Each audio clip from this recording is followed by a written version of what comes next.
গাজীপুরের কালিয়াকৈরের বিভিন্ন গ্রামে প্রকাশ্যে চলছে মাদকের কারবার। ইয়াবা, গাঁজা, ফেন্সিডিল সহ বিভিন্ন মাদকের সহজলভ্যতার কারণে নেশায় ঝুঁকছেন অনেক তরুণ। স্থানীয়রা বলছেন, মাঝে মাঝে পুলিশ কয়েকজনকে ধরলেও বড় কারবারিরা ধরাছোঁয়ার বাইরে। এতে কালিয়াকৈরে অপরাধ প্রবণতা বাড়ছে।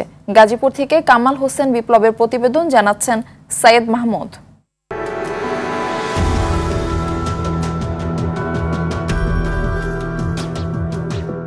কালিয়াকৈরের সানাইদাপাড়া এলাকা। এখানে দিন দুপুরে বাড়ি বাড়ি গিয়ে মাদক পৌঁছে দেয় খুচরা কারবারিরা। আর বাড়ির পাশের ঝোপঝাড়, এমনকি সবজি ক্ষেত যেন মাদক সেবীদের নিরাপদ আস্তানা। উপজেলার মেদিয়াশুলাই বাজার ও পাইকপাড়া টেম্পু স্ট্যান্ড এলাকাতেও চলছে মাদকের রমরমা কারবার। স্থানীয় বাসিন্দারা জানান, কালিয়াকৈরের দুটি রেল স্টেশন দিয়ে উত্তরবঙ্গ থেকে খুব সহজেই মাদক ঢুকছে। এরপর খুচরা কারবারিরা সেগুলো পৌঁছে দিচ্ছে বিভিন্ন গ্রামে। উত্তরবঙ্গগামী যে ট্রেনগুলো আছে, এখান থেকে ম্যাক্সিমাম মাদকগুলো স্টেশনে নেমে আমাদের অঞ্চলগুলো ছড়িয়ে যাচ্ছে। আবার ছেলে নিশা খায়, 12,000 টাকা বেতন পাই, 2টা আমি মাসে পাই না। আমাদেরই ব্যাচের অনেক পোলাপান নষ্ট হয়ে গেছে নিশা খেয়ে। শুধু পাড়ার ভিতরে সেটা না, বিভিন্ন জায়গা থেকে লোক আসে, তারা এসে একটা বিশৃঙ্খলা সৃষ্টি করে। স্থানীয়দের অভিযোগ, মাদকের টাকা জোগাতে বেকার তরুণদের অনেকেই জড়িয়ে পড়ছে চুরি, ছিনতাই সহ নানা অপরাধে। চলতি বছরের জানুয়ারিতে চন্দ্রা পুলিশ বক্সের সামনেই ছিনতাইকারীর ছুরিকাঘাতে নিহত হয় ইমরান হোসেন শান্ত নামে এক যুবক।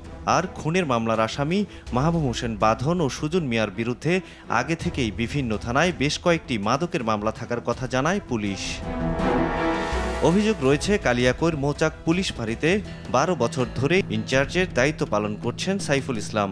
অথচ ফাঁড়ির পাশের শফিপুর, রতনপুর, রাখালিয়াচালা ও আন্ধারমানিক রোড সহ বিভিন্ন এলাকায় মাদকের রমরমা কারবার চলছে।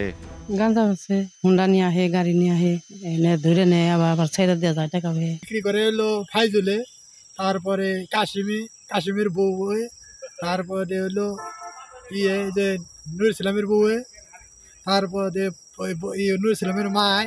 এ বিষয়ে জানতে সাইফুল ইসলামের সঙ্গে বারবার যোগাযোগ করা হলেও তাকে পাওয়া যায়নি। তবে কালিয়াকৈর থানার ওসি জানান, মাদকের রাঘব বোয়ালদের ধরতে পুলিশ চেষ্টা করে যাচ্ছে। মাদক বিক্রি করতেছে, আমার টার্গেটটা হলো আস্তে আস্তে আস্তে আস্তে আমি যেন মূল মাদক ব্যবসায়ী যে বড় ডিলারটা যে তারই যেন ধরতে পারি। তারা ধরতে পারলে অন্তত একটা এলাকা স্বস্তি বোধ করে মানুষ। সৈয়দ মাহমুদ, RTV।